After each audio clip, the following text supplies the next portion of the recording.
Bonjour, bienvenue dans le podcast des mutins. Nouveau générique, André Mainviel. J'aimais.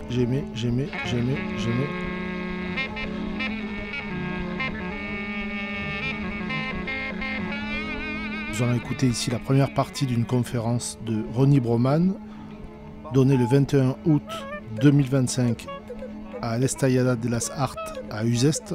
J'aimais, m'entendez-vous? Me recevez-vous 5 sur 5?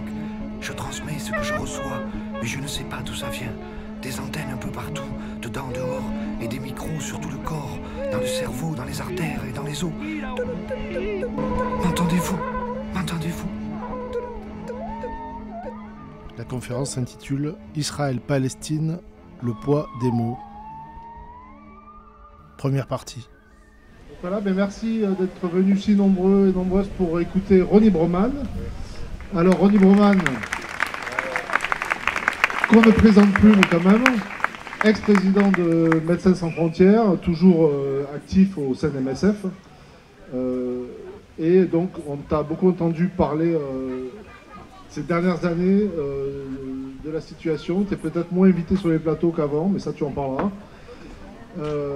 Voilà, la situation aujourd'hui, bon, vous savez, si vous suivez l'actualité, qu'aujourd'hui il y a quand même encore une offensive de l'extrême droite israélienne qui attaque Gaza et la Cisjordanie de nouveau.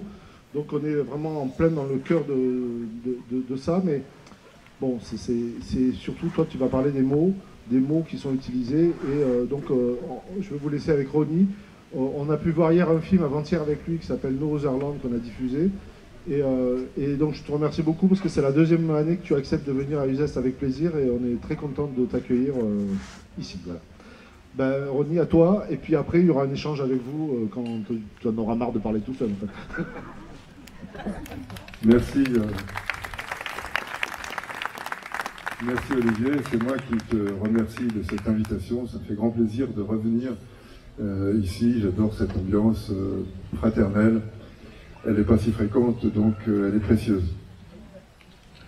Effectivement, comme le disait Olivier, je vais essentiellement parler des thèmes de la propagande israélienne, la façon dont ils résonnent ici, en France, et d'ailleurs plus largement en Europe, mais c'est évidemment à partir de l'exemple français que je parlerai. Donc c'est moins de la situation à Gaza, même si évidemment au cours des échanges que nous aurons après mon laïus, on pourra l'aborder, l'actualité, ce qui s'y passe, en prolongement aussi de ce que nous disait hier Monique Chevillier-Gendreau, avant-hier Monique Chevillier-Gendreau.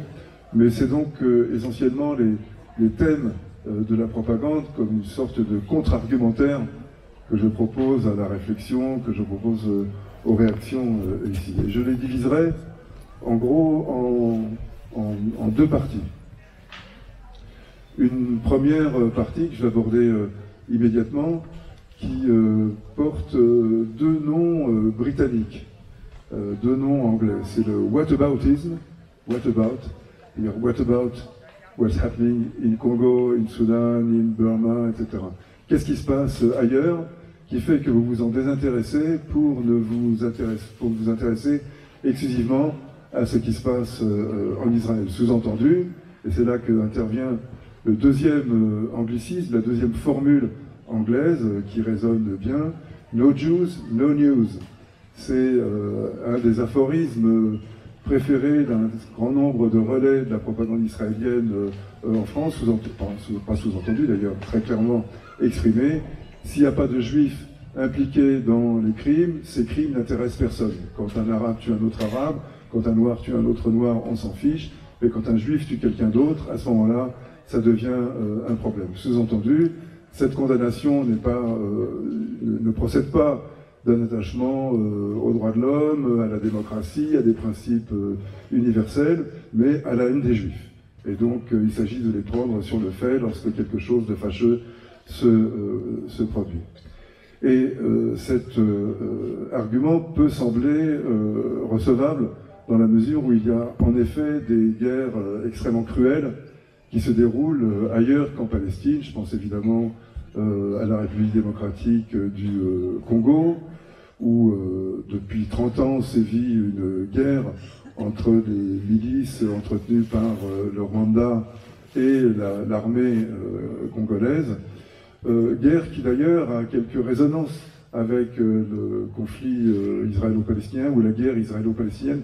J'ai toujours d'ailleurs du mal à trouver les mots qui conviennent, guerre, conflit, enfin tout ça, ce sont des termes convenus. Peut-on parler de guerre à Gaza? On pourra peut-être aussi en discuter. Moi je penche pour l'affirmative, mais je comprends très bien que d'autres disent simplement qu'il faut parler de massacre, de boucherie, et non pas de guerre, car il n'y a pas deux armées qui se confrontent. Mais si je voulais dire quelques mots sur le Congo, parce que j'en reviens, j'y étais jusqu'à il y a 10 jours, si je veux dire quelques mots sur le Congo, c'est parce que on a là un pays qui est envahi par son voisin, tout petit voisin. Le Rwanda doit faire à peu près le 15e de la superficie du Congo, et en termes démographiques, les proportions sont à peu près identiques. Et c'est une guerre qui est menée au nom de la lutte contre un génocide. Les milices génocidaires qui ont commis donc le génocide de 1994, au cours duquel environ 500 000 à 800 000 Tutsis ont péri, ces milices génocidaires seraient encore opérationnelles au Congo, et c'est elles qu'il s'agit de combattre selon la propagande rwandaise. En réalité, le Rwanda est en train de coloniser à l'abri du génocide, avec comme justification morale et politique l'impératif de lutter contre des milices génocidaires, alors qu'elles existaient en effet il y a 30 ans. Les milices qui sont sous ce même nom aujourd'hui n'ont plus grand-chose à voir avec ce qu'elles étaient il y a 30 ans au décours du génocide Tutsi du Rwanda en 1994. Mais il y a, et d'ailleurs les connivences entre le Rwanda et Israël sont très nombreuses, utilisation de la mémoire, stratégie mémorielle, exactions commises à l'abri de l'excuse du génocide dont ils ont été victimes, de la même façon que les Israéliens utilisent le génocide, disons le judéocide ou la Shoah, comme il est convenu de dire, pour justifier à peu près toutes les exactions, toutes les atrocités qui sont commises au nom d'une supposée défense du droit des Juifs à exister en tant que tel. Voilà, je ne vais pas développer parce que ce n'est pas exactement le sujet, mais je ne pouvais pas m'empêcher de dresser ce parallèle parce que il est absolument évident, et j'insiste sur le fait que le Rwanda a pour principal allié, enfin le Rwanda du FPR, du régime d'aujourd'hui, a pour principal allié les États-Unis et Israël, et développe des thèmes de propagande ou de discours politique qui sont très étrangement évocateurs de ce qui se passe en Israël. Et d'ailleurs, on retrouve parmi les propagandistes du régime un certain nombre de propagandistes d'Israël, l'UEJF, SOS Racisme, et quelques autres comme ça, qui vont régulièrement des pèlerinages pour commémorer, et là je pense qu'il n'y a absolument aucun problème avec ça, commémorer le 7 avril de chaque année le début du génocide Tutsi de 1994, mais qui cèdent à la propagande rwandaise comme ils cèdent à la propagande, enfin comme ils se reconnaissent plutôt, comme ils reprennent à leur compte la propagande israélienne.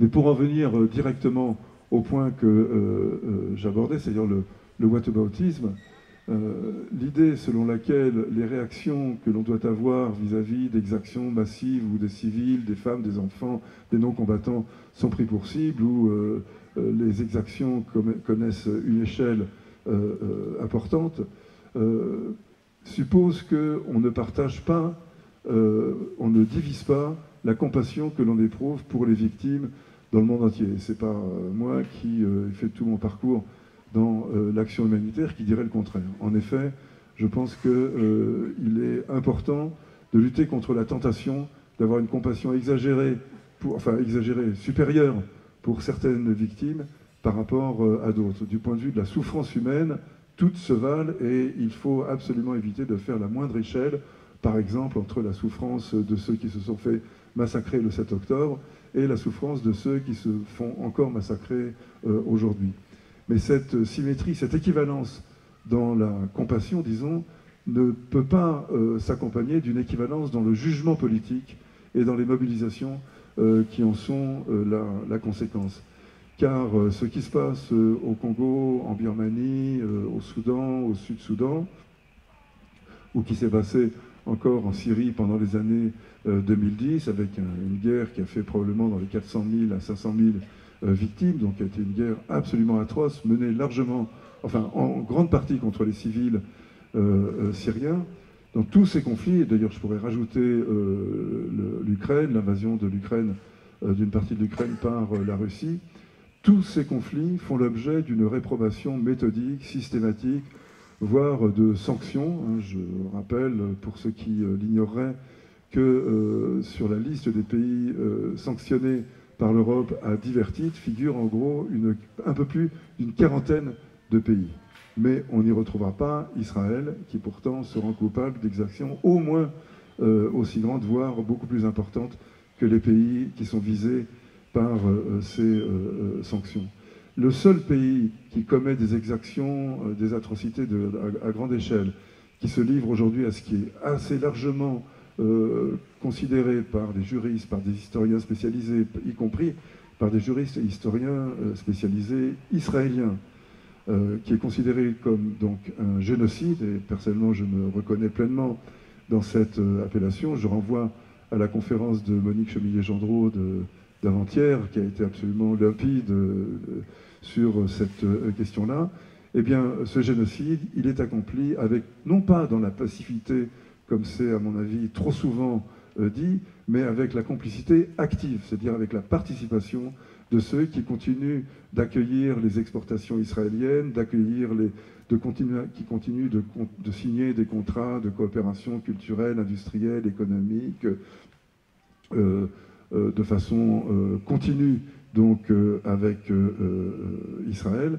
Bref, l'économie, mais également la force symbolique d'Israël en tant que démocratie, et j'y viendrai bien entendu sur cette notion de démocratie, tout cela est possible et ne serait impossible en l'absence du concours actif de l'Europe et naturellement en premier lieu des États-Unis.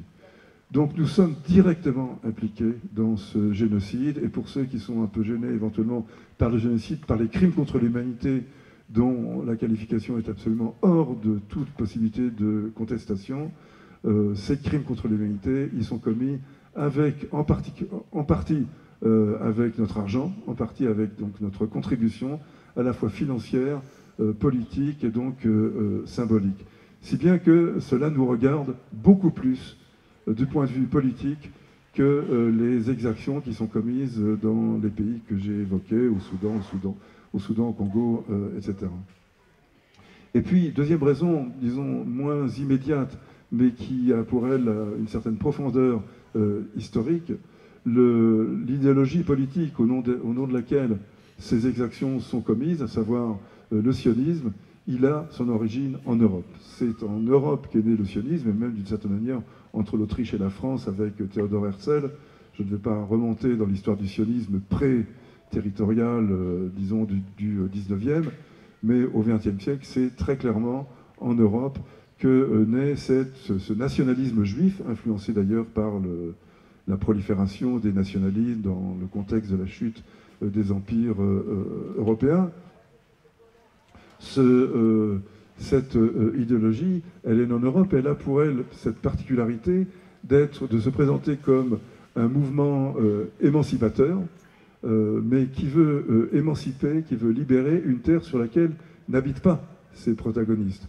On a l'habitude de voir des mouvements anticoloniaux naître dans des pays colonisés. Ils entendent donc libérer la terre sur laquelle ils résident et dont le contrôle a été pris par des puissances étrangères.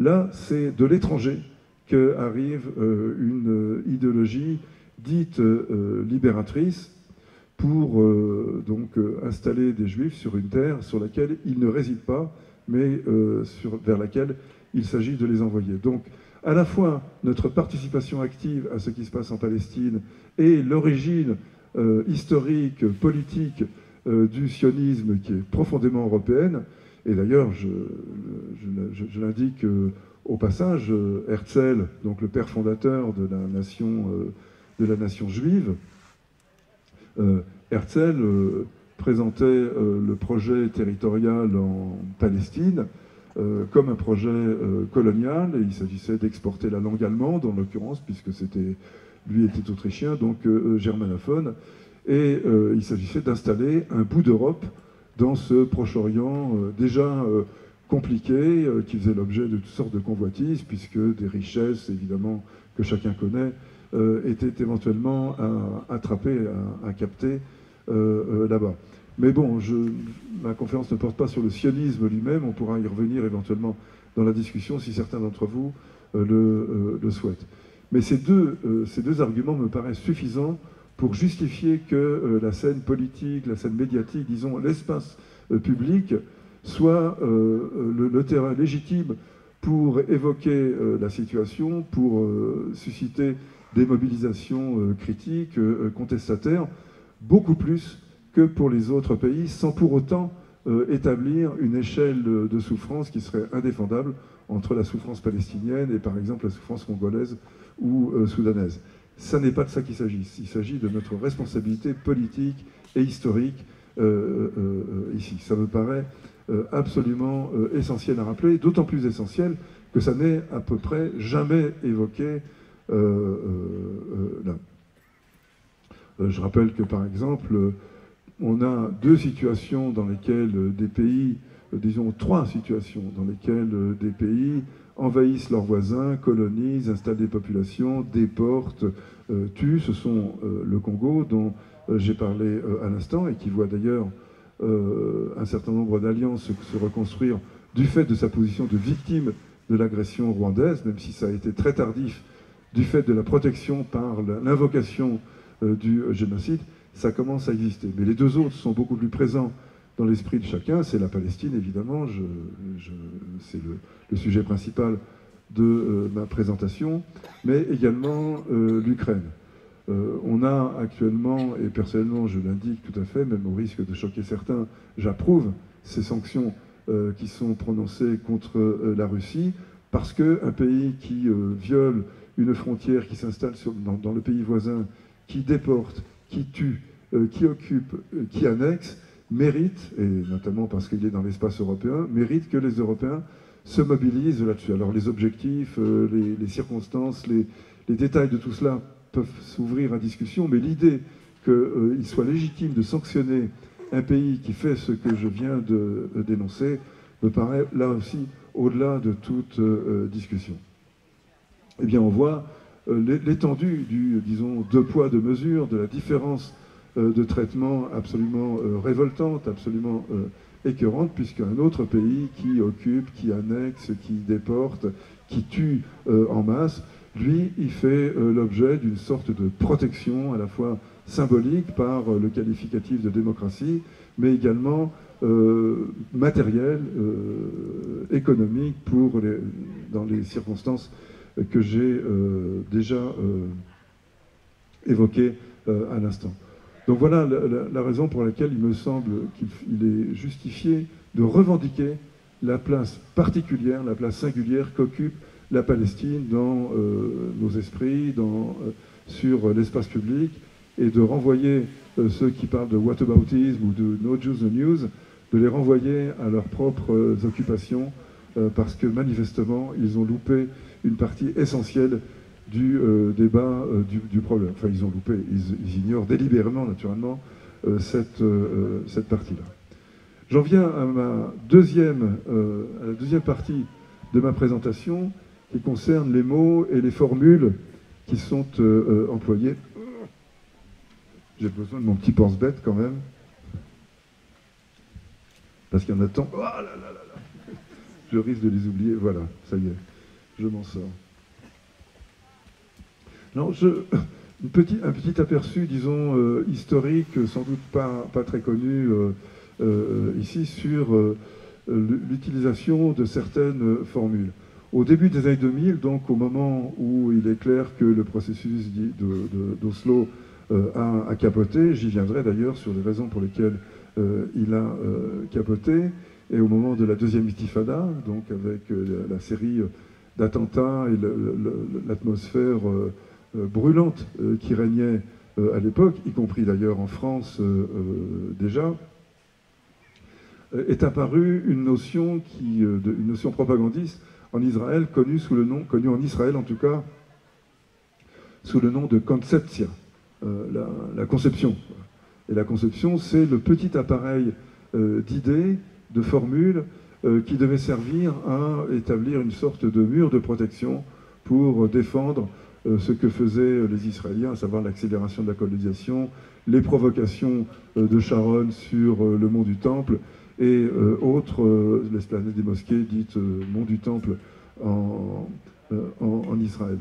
Et il y avait 3 volets, donc beaucoup moins qu'aujourd'hui, mais il y avait 3 volets qui étaient méthodiquement invoqués, 3 types de formules qui étaient utilisées.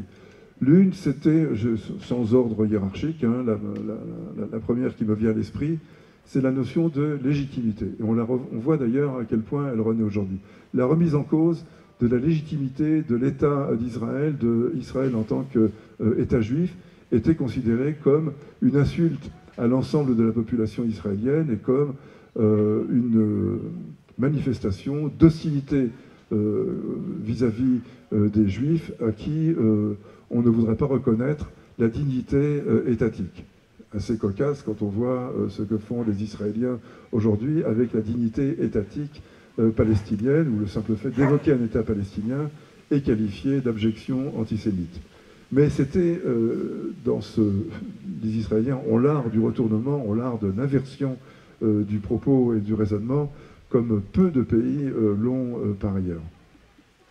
Donc vous faites, j'ai moi-même été régulièrement accusé sur des plateaux, à France Culture, à France Inter, à la télé, de contester la légitimité de l'État juif. La légitimité d'Israël, donc d'en vouloir la disparition. Et c'est ce que l'on voit aujourd'hui, par exemple, avec la révocation du slogan « Free Palestine ».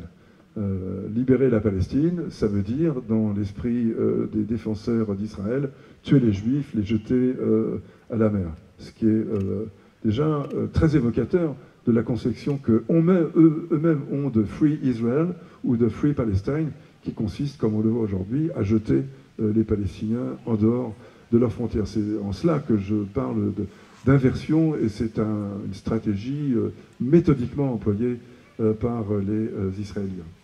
La deuxième formule, c'est pas de partenaire. On n'a pas de partenaire pour la paix, no partner, selon pratiquement un slogan qui a fait le tour du monde.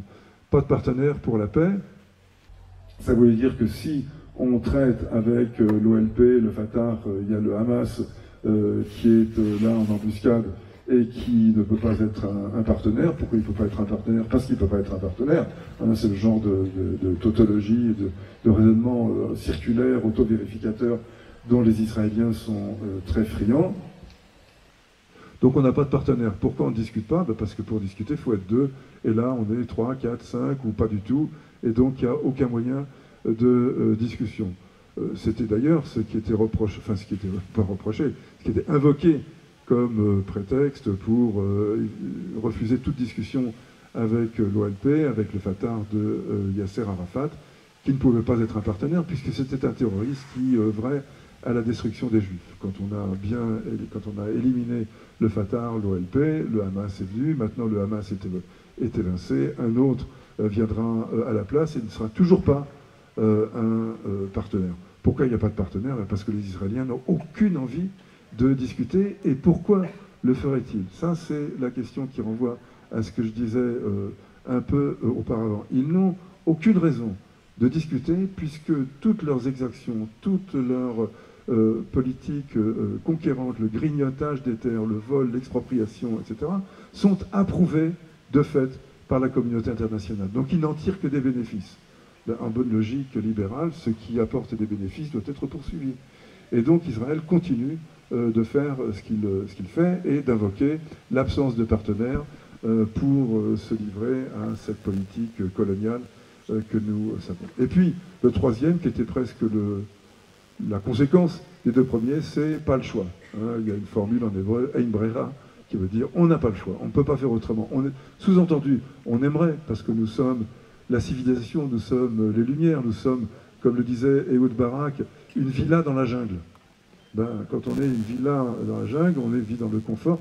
Il l'a dit à plusieurs reprises et publiquement, y compris d'ailleurs, je cite parce que c'est une chose qui m'avait frappé, dans une longue interview qu'il avait accordée aux États-Unis dans un grand journal américain, je crois que c'était dans le New York Times, je ne suis plus tout à fait sûr, mais enfin, c'est une interview facile à retrouver, interview dans laquelle il disait qu'il était impossible de savoir ce que pensaient les Arabes, comme il désignait naturellement les Palestiniens. Et Ehud Barak, je rappelle que c'est la gauche travailliste, hein, c'est pas l'extrême droite de Netanyahou et de ses sbires, c'est la gauche travailliste, donc présentable, qui disait donc nous sommes une villa dans la jungle, ça veut dire que notre lieu de civilisation, de confort, d'élaboration est entouré par des bêtes sauvages, des scorpions, des serpents, des araignées venimeuses, des plantes carnivores, enfin bref,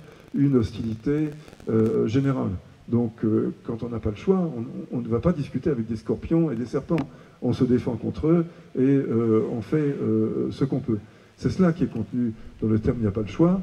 Et par ailleurs, il disait dans la même interview que un de ses collègues à la CIA ou FBI, je ne sais plus, ça fait longtemps que j'ai lu cette interview, lui avait confié la veille de l'interview qu'il accordait au New York Times que le détecteur de mensonges, ce qu'il appelle le polygraphe là-bas, le détecteur de mensonges ne fonctionnait pas sur les Arabes parce qu'ils ne savent pas faire la différence entre le mensonge et la vérité.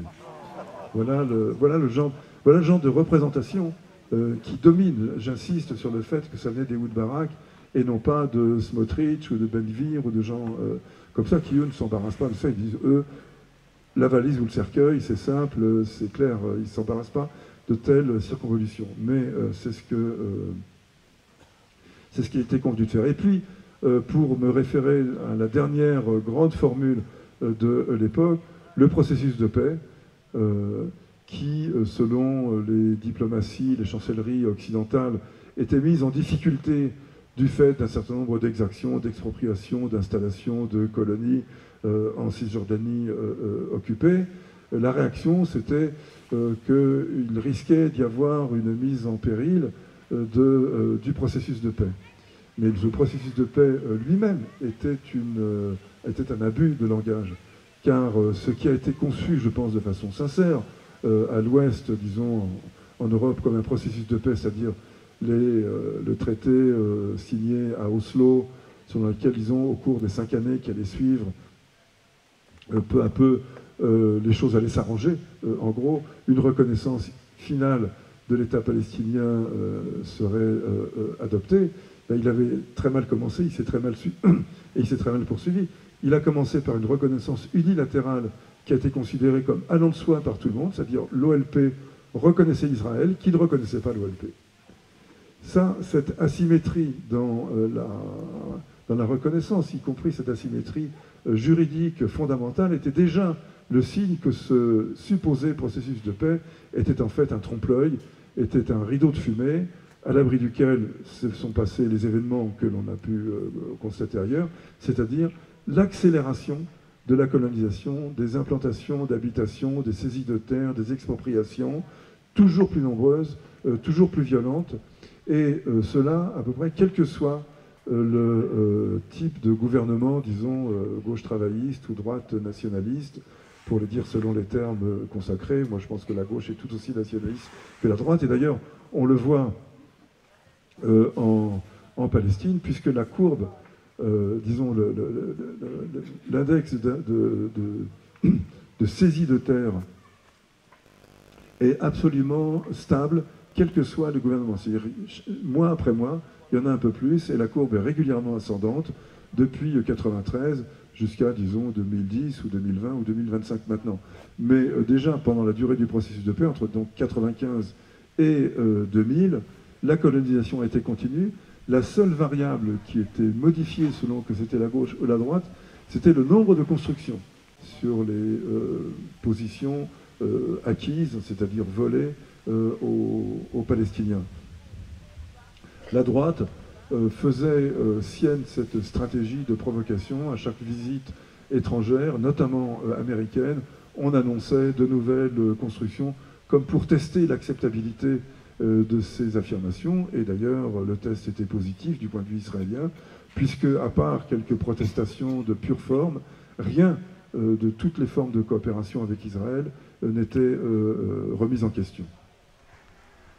Donc le processus de paix était en réalité un processus de colonisation accéléré, et c'est aussi ce qui explique, sans les justifier, parce que les attentats contre les civils sont toujours des atrocités qu'à mon avis il faut condamner sans aucune arrière-pensée, tout en sachant les appréhender sur le plan politique. Et sur le plan politique, on voyait bien que l'OLP et le Fatah s'étaient fait totalement berner par les Israéliens, et qu'un certain nombre de gens voulaient faire échouer ce processus qui était entièrement à l'avantage des Israéliens et au détriment des Palestiniens. Donc quand on dit que le Hamas a torpillé le processus d'Oslo, c'est vrai, mais il n'a pas torpillé un processus de paix, puisque Oslo était un processus de colonisation. Ça n'est pas une raison pour placer des bombes dans des pizzas, dans des bus, dans des cinémas, dans des rues, et tuer des civils. Ça, je pense qu'il faut être absolument, enfin moi personnellement, je suis absolument intraitable là-dessus, mais ça demande à être examiné sur le plan politique, à être compris de façon intelligible, et à, par exemple, permettre de faire la différence entre le Hamas, vers qui ne vont pas mes sympathies politiques, je le précise à nouveau, mais faire la différence entre le Hamas et Daesh ou Al-Qaïda. Alors que c'est précisément un des enjeux, même un enjeu primordial de la propagande israélienne, relayé activement en France, que de confondre les deux. Je ne mentionnerai pas, pas besoin de nom propre ici, mais tout le monde a en tête ces gens qui campent sur les plateaux de télé pour identifier le Hamas à Daesh et expliquer que la guerre menée à Gaza est une guerre menée en notre nom à tous, parce que cette guerre nous protège contre la vague verte qui va inévitablement déferler sur l'Europe si Israël n'est pas là pour l'arrêter. Ça, c'était l'aperçu de la propagande historique. J'en viens à une série de mots qui sont utilisés sans aucune problématique, ou en tout cas sans recul en général, et qui me semblent devoir être interrogés et remis en question. Là aussi, je ne les présente pas dans l'ordre, quoique. Il me semble qu'il y en a deux qui dominent parce qu'ils sont apparus immédiatement. L'une, c'est le 7 octobre, et un moment où la foudre s'abat sur Israël, alors que le ciel était bleu. Le soleil brillait, la sérénité régnait, il ne se passait rien. Il ne se passait rien. Ceux qui ont vu No Other Land savent ce qui se passait, et puis je pense que beaucoup de gens savent qu'il se passait beaucoup de choses. Entre autres, 5 guerres contre Gaza qui avaient eu lieu depuis 2008 jusqu'à 2021 et qui repartaient là entre nuages de printemps, pluie de printemps, bordure protectrice, épée de Gédéon, etc. Enfin, tous ces noms, je crois, produits par l'intelligence artificielle, par ailleurs, qui étaient en fait des masques de massacres de Palestiniens de plus ou moins grande ampleur, mais à chaque fois de massacres palestiniens. Le dernier d'entre eux ayant eu lieu seulement 2 ans avant le 7 octobre, à savoir le massacre des manifestants qui se mobilisaient sur les marches dites du retour et qui ont été impitoyablement canardés par des snipers israéliens embusqués sur les hauteurs au nord de Gaza, là où débouchaient donc ces manifestations qui ne représentaient pas l'ombre du début d'un risque, d'un danger quelconque pour les Israéliens. C'était des manifestants qui manifestaient à l'intérieur de Gaza. Il y a eu plusieurs centaines de morts, je crois, 200 et quelques morts, et des milliers de blessés, et des blessés qui n'étaient pas blessés n'importe comment, des blessés qui étaient blessés aux membres inférieurs. Les snipers israéliens tiraient notamment dans les genoux avec des balles haute vélocité qui provoquaient des blessures pratiquement inopérables, donc qui débouchaient sur des amputations ou des arthrodèses, c'est-à-dire des fixations articulaires qui tuaient l'articulation, qui faisaient qu'on avait une jambe toute raide, mais surtout beaucoup d'amputations, et Gaza à Gaza, on voit des amputés et maintenant des amputés enfants, en plus, comme on en voit nulle part ailleurs. Il y en a un nombre qui n'est en rien, encore une fois, dû au hasard, mais qui doit tout à une stratégie délibérée qui n'a pas d'autre nom qu'une stratégie de la cruauté, une stratégie de la désespérance, consistant à persuader les Palestiniens qu'ils n'ont aucun espoir à placer dans aucune révolte, et que le seul espoir qu'ils peuvent éventuellement avoir, c'est celui qu'ils auraient en quittant la Palestine. C'est la valise ou le cercueil dont je parlais tout à l'heure. Donc le 7 octobre est le début de tout. Donc puisque c'est le début, ça induit que Israël se défend contre une agression venue de nulle part ailleurs que la haine des Juifs. C'est très souvent comme ça qu'est prononcé, c'est-à-dire Israël, le 7 octobre, c'est un acte anti-juif.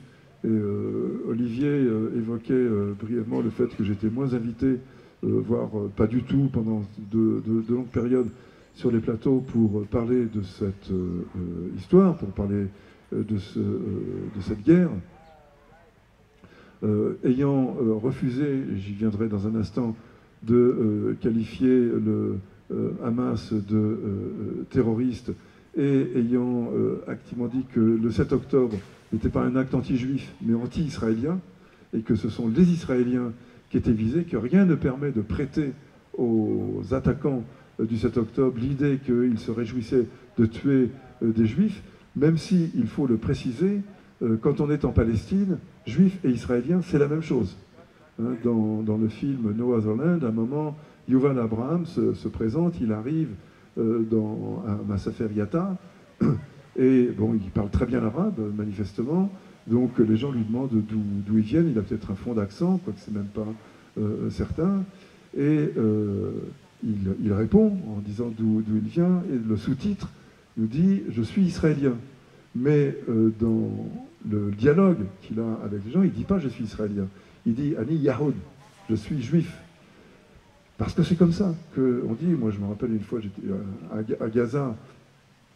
Je ne suis pas allé depuis longtemps, mais enfin, une des quelques fois où j'y suis allé, survient une attaque israélienne dans le sud de Gaza, à Rafah. Une équipe de MSF était là. Moi, je n'étais pas directement sur place. J'ai été appelé. Et les membres palestiniens de notre équipe nous disaient « Les Juifs arrivent ». Qu'est-ce que ça voulait dire, les Juifs arrivent? Ça voulait dire l'armée israélienne est en train de nous attaquer. Et de fait, ils nous attaquaient, ils étaient en train de tirer tout autour de nous. En fait, ils jouaient avec l'équipe de Médecins sans frontières en tirant tout autour. Il n'y a eu aucun blessé ce jour-là, aucune victime directe, mais il s'agissait de nous intimider, d'essayer de terroriser l'équipe. D'ailleurs, ça n'a pas été le cas. Mais enfin, tout ça pour expliquer que quand il parle de Yahoud, ça ne peut pas être interprété de façon antisémite, même s'il y a sans doute des gens qui sont antisémites parce que des racistes, il y en a partout. La société palestinienne n'est pas plus parfaite, n'est pas plus enviable que toute autre société. Donc elle comporte ses lots de déviance morale, etc.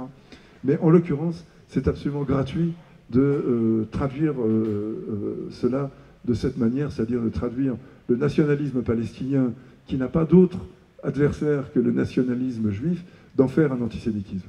Voilà le tour de passe-passe auquel se livre la propagande israélienne, avec, il faut le reconnaître, un succès malheureusement bien réel, sans doute lié d'ailleurs à des vieux comptes à régler en France et en Europe, mais en France notamment, avec l'Algérie, le Maghreb et la défaite coloniale française.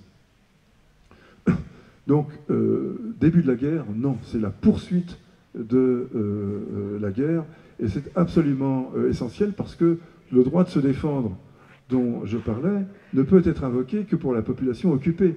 Dans une situation d'occupation, là je ne peux pas faire un cours de droit, je ne suis pas juriste, moi je suis médecin, mais ça tombe sous le coup de l'évidence, et c'est bien connu, une population occupée a le droit de se révolter contre une société occupante, avec des réserves. Le droit de se révolter, y compris d'utiliser la violence, n'est pas illimité. On n'a pas le droit de faire n'importe quoi de la violence. Mais par exemple, attaquer des occupants, c'est-à-dire des gens en uniforme, des policiers et des soldats, comme c'était le cas le 7 octobre. Les 400 soldats et policiers qui ont été tués par le Hamas étaient des occupants en situation de guerre. Eh bien, ceux-là, ils avaient d'une certaine manière la monnaie de leurs pièces. Ce qui était beaucoup plus discutable, voire franchement condamnable, c'était les attentats contre les civils, les tueries et les enlèvements de civils, qui, eux, relèvent en effet d'un acte terroriste. Mais est-ce que est terroriste toute entité qui commet un acte terroriste? Voilà une question ouverte, car le Hamas ne pouvait pas être réduit au 7 octobre. Le Hamas est une entité politique, un parti, disons, qui administre un territoire. Il y a un ministère de la Santé, un ministère de l'Intérieur, un ministère de l'Économie, un ministère des Ressources, etc. Et ce territoire était administré, par exemple, toutes les ONG qui travaillent à Gaza depuis longtemps ont affaire à des ministères de tutelle respectifs avec lesquels elles ont un dialogue qui est le dialogue normal que nous avons avec n'importe quelle entité gouvernementale des pays dans lesquels nous travaillons par ailleurs. Donc réduire le Hamas à un groupe terroriste, c'est faire une opération réductionniste intéressée, puisque c'est un groupe terroriste, son seul destin est d'être détruit en tant que tel. Et c'est bien ce à quoi essaye de se livrer aujourd'hui Netanyahou, avec une approbation générale. D'ailleurs, quand Macron propose la reconnaissance de l'État palestinien, on pourrait dire qu'il s'arrête là. La reconnaissance de l'État palestinien n'a pas à être complétée d'autre chose. Eh bien si, elle l'est par la France comme par les autres pays qui, d'une certaine manière, positivement, ont rejoint une certaine dynamique diplomatique vers la reconnaissance de l'État palestinien. Il n'empêche, reconnaissance de l'État palestinien sous condition de désarmement, d'élimination du Hamas, etc. Mais est-ce qu'il viendrait à l'idée de Macron de dire Israël doit être désarmé, le Likoud doit être mis hors jeu, enfin le Likoud et toutes les organisations qui prônent les tueries de Palestiniens, parce que c'est bien ça leur fond de commerce. Donc là, on retrouve un certain esprit colonial. Ils ont droit à un État, oui, mais sous condition, sous tutelle, parce qu'ils ne sont pas à même de gérer quelque chose d'aussi complexe qu'un État. Voilà donc ce qui était en jeu dans l'assignation du 7 octobre à un début, quelque chose qui inaugure une nouvelle ère, alors même que ça s'inscrit dans la continuité. Et l'autre élément de la propagande extrêmement important, c'était le club des démocraties. Il y a un vieux thème parmi les néoconservateurs, mais qui déborde les néoconservateurs, parce qu'il a quelque chose de fort, de profond, qui nous renvoie à la guerre d'Espagne. Dans les années 36-39, nous disent un certain nombre de néocons, mais pas seulement, j'insiste, les démocraties ont lâché les groupes démocratiques en Espagne et les ont livrés aux groupes totalitaires. Les staliniens ont soutenu les staliniens, les fascistes ont soutenu les fascistes, et les démocrates ont laissé tomber les démocrates. Voilà comment la guerre d'Espagne est présentée. Et force est de reconnaître qu'il y a quelque chose d'historiquement fondé dans cette façon de voir. Là aussi, il y a des explications sur la France, l'Angleterre, qui ont lâché les républicains espagnols. Il n'empêche, il y a quelque chose de fort. Eh bien, Israël bénéficie aujourd'hui de cette force argumentaire-là, en étant présenté comme une démocratie, et chacun a la formule en tête, la seule démocratie du Proche-Orient. On peut l'écrire avec des tirets, parce que c'est presque en un seul mot qu'on le dit. Et les démocraties, notamment européennes et américaines, ont pour devoir impérieux de voler au secours de l'un des leurs, un membre du club, qui est injustement attaqué par des forces barbares, ce qui renvoie à la division, la lumière, les ténèbres, la civilisation, la barbarie, dont Netanyahou et ses supporters font grand cas depuis maintenant assez longtemps, et notamment depuis 2 ans. Et le fait de contester ce statut démocratique amène à être en difficulté, en tout cas dans les médias dominants, qui semble insensible à l'idée que l'état d'apartheid, qui a été officialisé, je le rappelle, par la loi de juillet 2018, loi portant sur l'État-nation du peuple juif, hein, qui réserve aux seuls juifs le droit à l'autodétermination et qui donc infériorise tous les non-juifs, quand même, plus de 20%, hein, je le rappelle, majorité musulmane, mais chrétiens, non-religieux, etc. Tout cela mêlé. À cela seul, cela seul pourrait justifier déjà, dans la mesure où il y a deux statuts juridiques différents pour une même population, pourrait justifier donc l'appellation d'apartheid. Mais quand on va en Cisjordanie, là, on n'a pas des gens qui ont des droits inférieurs. On a d'un côté des millions de gens qui n'ont aucun droit et des centaines de milliers de gens qui font régner leur ordre et qui ont tous les droits. Et on l'a vu encore tout récemment, droit de vie et de mort, droit d'incendier les voitures, droit de détruire des maisons, droit de brûler des récoltes, droit de pourrir la vie des Palestiniens dans tous les aspects de leur vie quotidienne, le moindre déplacement pour aller voir des amis, de la famille, un hôpital, une consultation. Tout cela est marqué par une incertitude et un danger constant. Et quand je parle de droit de vie et de mort, il y a encore quelques années, c'était sans doute une affirmation qu'il fallait utiliser avec un certain nombre de précautions, car il y avait malgré tout des procédures. Aujourd'hui, tout cela est terminé. On tue un Palestinien, on est au maximum 24 heures en garde à vue. C'est le cas de ce colon qui a, Lévi, qui a tué un instituteur palestinien il y a de ça quelques jours.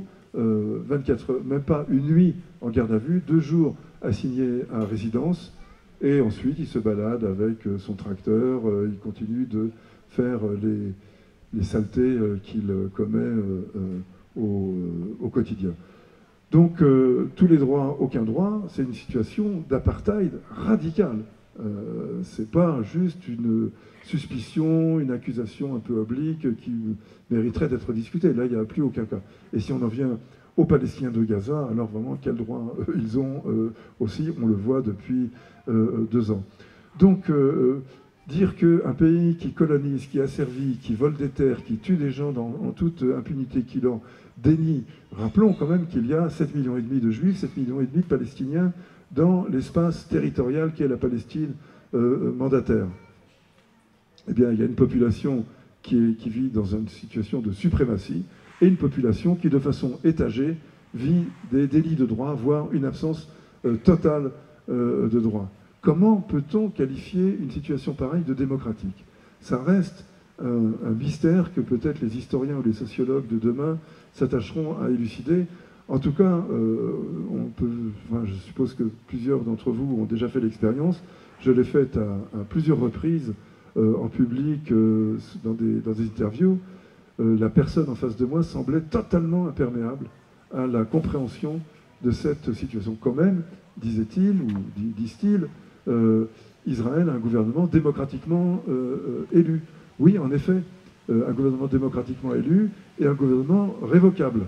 Sauf que une bonne partie de la population sur laquelle règne ce gouvernement n'a pas le droit de vote, comme je disais, dans les territoires occupés, on n'a aucun droit, et pas évidemment celui de voter, même si on est en permanence placé sous la coupe de cet État qui n'a jamais manifesté l'intention de se retirer de ces territoires, donc qui prive de façon affirmée, de façon revendiquée, totalement assumée, tous ces gens de leur droit de vote. Mais on peut aller aussi un cran plus loin et rappeler que dans les années 80, par exemple, l'Afrique du Sud bénéficiait d'un gouvernement élu et révocable. Hein, si les Blancs votaient contre ce gouvernement, un autre gouvernement était mis à la place. Il ne serait venu à l'idée de personne, sauf quelques sectes d'extrême droite ouvertement racistes, de présenter l'Afrique du Sud comme un pays démocratique. C'était un pays d'apartheid, c'était ça qui caractérisait ce pays, et l'embargo n'était mis en question par personne, même si chacun sait qu'il était contourné activement, y compris par la France mitterrandienne au demeurant, aux Comores, en Centrafrique, etc. Mais en tout cas, même symboliquement, cette situation, cette accusation d'apartheid pesait très lourd, et une équipe de foot, une équipe de rugby, une équipe d'échecs, une équipe sportive ou un orchestre sud-africain, enfin tous ces gens-là avaient quand même du mal à voyager, se voyaient renvoyés à leur situation d'apartheid. Et c'est notamment ce qui a mis l'Afrique du Sud dans une situation extrêmement inconfortable. Mais je referme cette parenthèse simplement pour indiquer le fait que être un pays dans lequel un gouvernement est élu et peut être révoqué, ce sont les deux aspects, est notoirement insuffisant pour qualifier ce pays de démocratie, surtout quand lui-même, en plus, a pris l'initiative d'introduire une loi qui différencie les droits des gens selon leur filiation religieuse. Voilà des éléments absolument centraux. Et je termine sur ce point-là en indiquant que la question du terrorisme est évidemment importante. Je reviens sur ce que je disais, acte terroriste, organisation terroriste. Le 7 octobre a été indiscutablement un acte terroriste, en tout cas pour ce qui concerne les kibboutz et le festival Nova.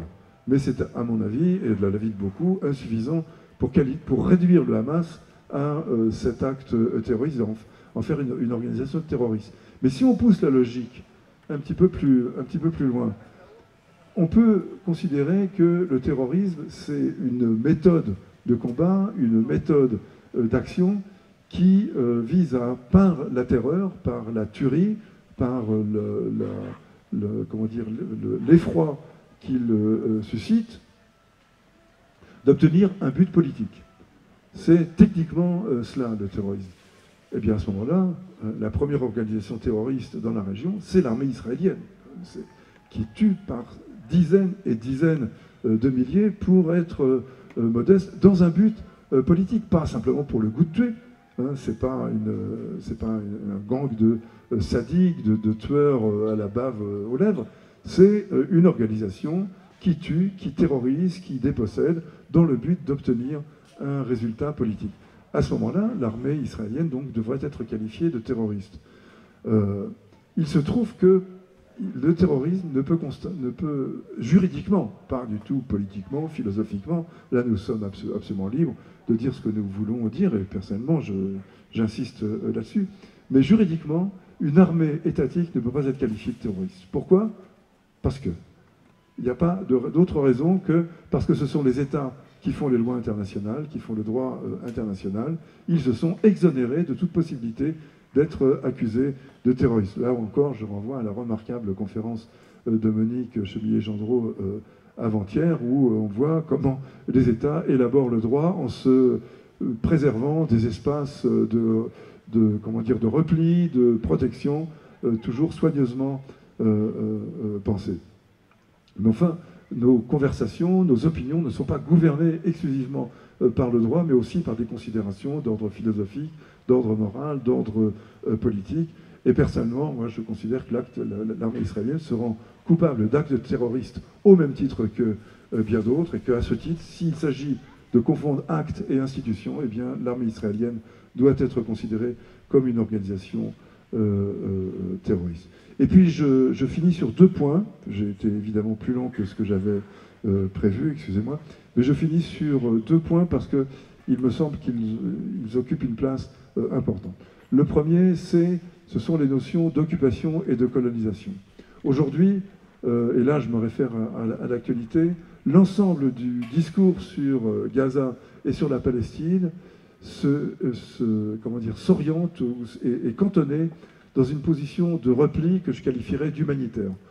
Pratiquement les seules revendications qui sont avancées sont reprises de l'aide alimentaire, reprise de l'aide médicale, levée partielle du blocus et des choses comme ça. Alors c'est évidemment pas moi qui irais contester l'importance de ce genre de revendications. Mais la question de Gaza ne peut pas être réduite à une question humanitaire, pas plus que la question du Congo ou du Soudan. Ce ne sont pas simplement des livraisons, des distributions de vivres ou des soins apportés aux blessés et aux malades qui règlent la situation. Ils aident des gens, et c'est précieux, qui sont dans une situation difficile, mais ils ne règlent en rien le problème qui a créé cette situation difficile. Et ce problème, il s'appelle quoi? Il s'appelle comment? Il s'appelle colonisation. Et c'est bien là que se situe le problème diplomatique. Qui ose, sur la scène internationale, parler de colonisation. Non, on parle de problèmes, de mise en cause du processus de paix, de retrait de certaines colonies. On parle d'avant-postes illégaux à la place de parler de colonisation qui, par nature, par essence, est illégale. Il n'y a pas des avant-postes illégaux qui s'opposeraient à des implantations légales, évidemment pas. Et donc, il me semble que le rappel de la situation d'occupation et de colonisation, ce sont deux choses différentes. L'occupation, c'est, disons, la présence militaire par effraction, par la violence, sur un territoire étranger au pays dont procède cette armée.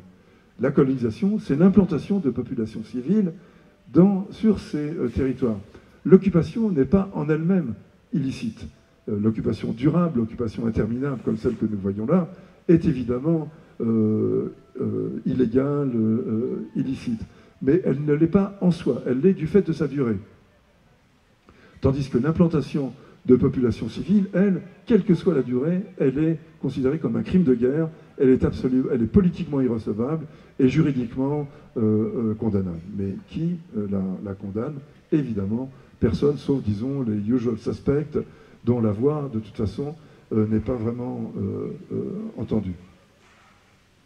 Voilà donc pour l'importance d'utiliser ces termes-là pour qualifier la situation israélo-palestinienne, faute de quoi on passe à côté de l'essentiel. Et puis, un dernier mot sur l'antisionisme, et antisionisme, évidemment, avec cette équivalence induite par de nombreux responsables politiques, au premier rang desquels notre président, mais ses deux prédécesseurs ne sont pas moins coupables de ce point de vue-là. L'équivalence entre antisionisme, qui est une position politique discutable dans un sens, dans l'autre, et l'antisémitisme, qui est un délit, qui est une forme de racisme, donc universellement condamnable. Cette équivalence est assez largement admise, même si elle commence aujourd'hui sérieusement à être mise en question, grâce, d'une certaine manière, à Netanyahou. Puisque, à peu près, quoi qu'on fasse, vous demandez l'heure à quelqu'un, il vous dit « désolé, j'ai pas de montre », ben vous le traitez d'antisémite. C'est à peu près le niveau auquel se situe Netanyahou, pour qui la reconnaissance de l'État palestinien est un acte antisémite. Et bon, je passe, enfin, on a tous à l'esprit les innombrables occurrences de cette accusation d'antisémitisme à absolument n'importe quel propos. Et si je pense qu'il est important de parler de ça, c'est pas pour rappeler ces évidences, ça c'est juste la mise en bouche, c'est pour rappeler que d'abord, les premiers soutiens d'Israël, les premiers soutiens de l'État juif, du sionisme, ce sont des antisémites. Hein. En Europe, les plus ardents défenseurs d'Israël, de l'AfD à Orban, en passant par les Tchèques, les Polonais, etc., ce sont des pays dans lesquels les courants antisémites sont encore très forts et où on donne satisfaction avec des propos antisémites sur la Shoah, par exemple en Pologne, il est interdit de mettre en cause l'attitude des Polonais pendant la Deuxième Guerre mondiale, pendant le judéocide. Orban, Trump fréquentent des néo-nazis à tour de bras, ils dînent avec eux, ils se fréquentent sans aucune difficulté, en tout cas difficulté apparente, et je crois difficulté tout court. L'un des principaux influenceurs soutien de Trump aux États-Unis, je crois que l'influenceur qui a le plus grand nombre de followers dans le monde, je ne sais plus si c'est Joe Rogan ou quelqu'un dans ce goût-là, est un antisémite déclaré, un type qui professe des sympathies nazies à peine dissimulées, comme on peut le faire facilement aux États-Unis, et qui est pro-Trump, lequel est pro-Netanyahou, lequel est pro, semble-t-il, Israël. Et d'une manière plus, disons, diffuse, démographiquement, les évangéliques, dont une bonne partie, je ne dis pas tous, hein, il faut faire des distinctions qui sont toujours très importantes à garder à l'esprit, mais de très nombreuses églises évangéliques, et qui sont démographiquement ultra majoritaires, et qui se comptent quand même par dizaines de millions, sont des ultra-sionistes, c'est-à-dire ils soutiennent les courants les plus ultra du sionisme, tout en véhiculant les clichés, les stéréotypes antisémites les plus éculés.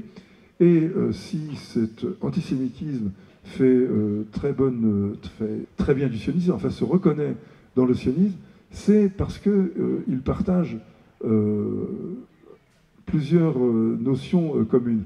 Pour ce qui concerne, disons, la partie laïque, regrouper les Juifs dans un espace où ils seront entre eux, c'était l'une des préoccupations des antisémites déclarés, de Balfour à bien d'autres antisémites, disons, de la fin du 19e, du début du 20e, qui ont soutenu le sionisme. Pourquoi? Parce que le sionisme entendait débarrasser les sociétés occidentales de leurs juifs.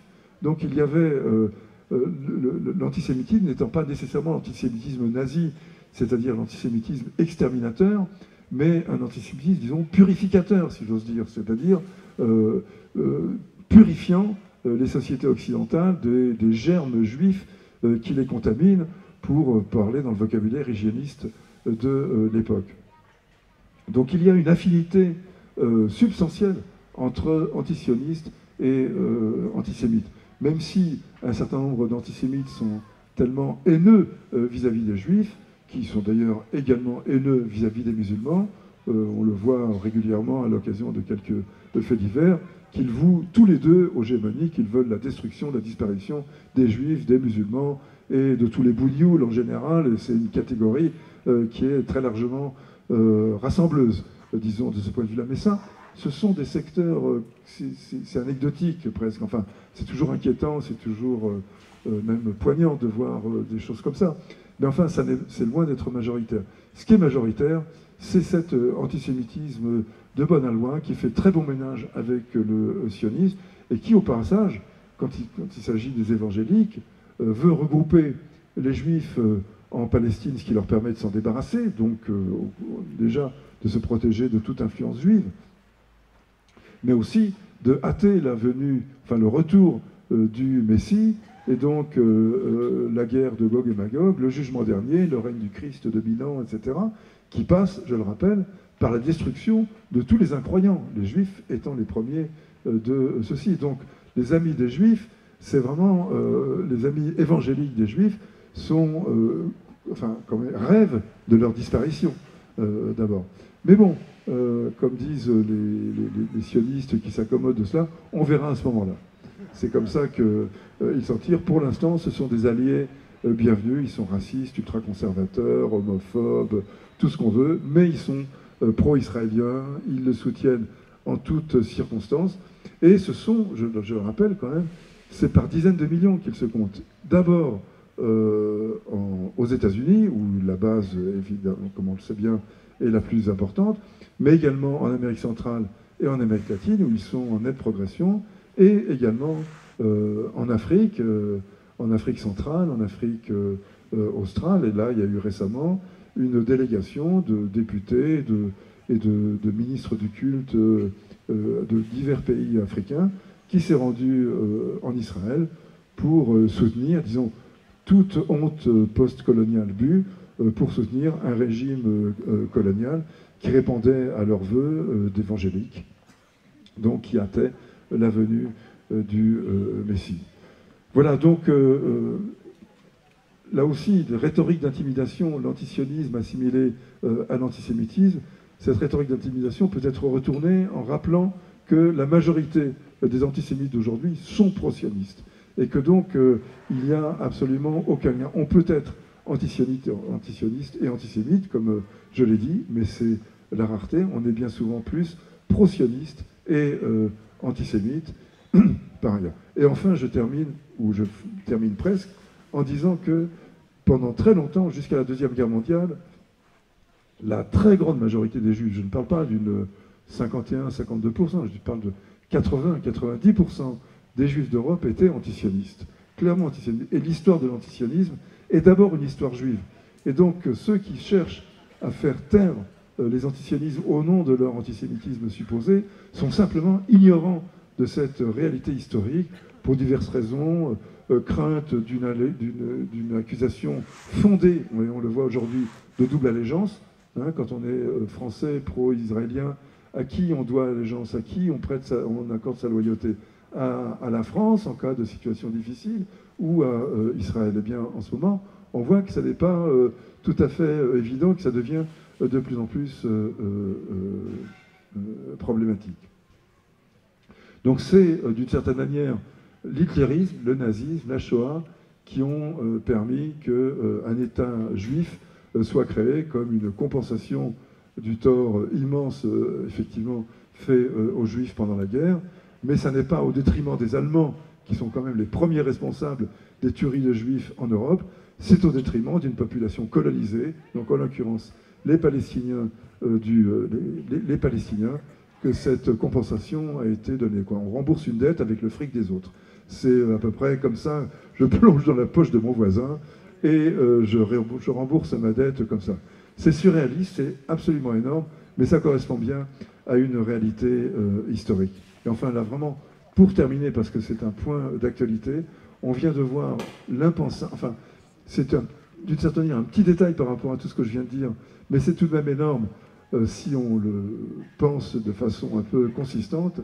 Caroline Yadan, donc la successeur de Meir Habib en tant qu'élue des Français de l'étranger, et en particulier élue des Français, des Franco-Israéliens habitant dans les colonies et en Israël, est en train tente de déposer un projet de loi criminalisant l'emploi du mot génocide pour qualifier la situation israélienne. Donc on peut parler de génocide pour tout ce qu'on veut, dire que le Hamas lui commet un génocide le 7 octobre, que, enfin, à peu près partout où on a envie, on peut parler de génocide, sauf dans un endroit, Israël. Voilà un exemple d'une députée, donc d'une députée de la République, dont d'ailleurs plusieurs autres députés, plusieurs collègues à elle, pas du même parti naturellement, se demandent de qui elle est la députée, de quel parlement elle ressortit, d'un parlement israélien qui a un prolongement en France ou d'un parlement français. Voilà, sur cette non-conclusion, je termine mon laïus et je me livre à toutes vos observations, remarques, questions et critiques éventuelles. Merci de votre attention.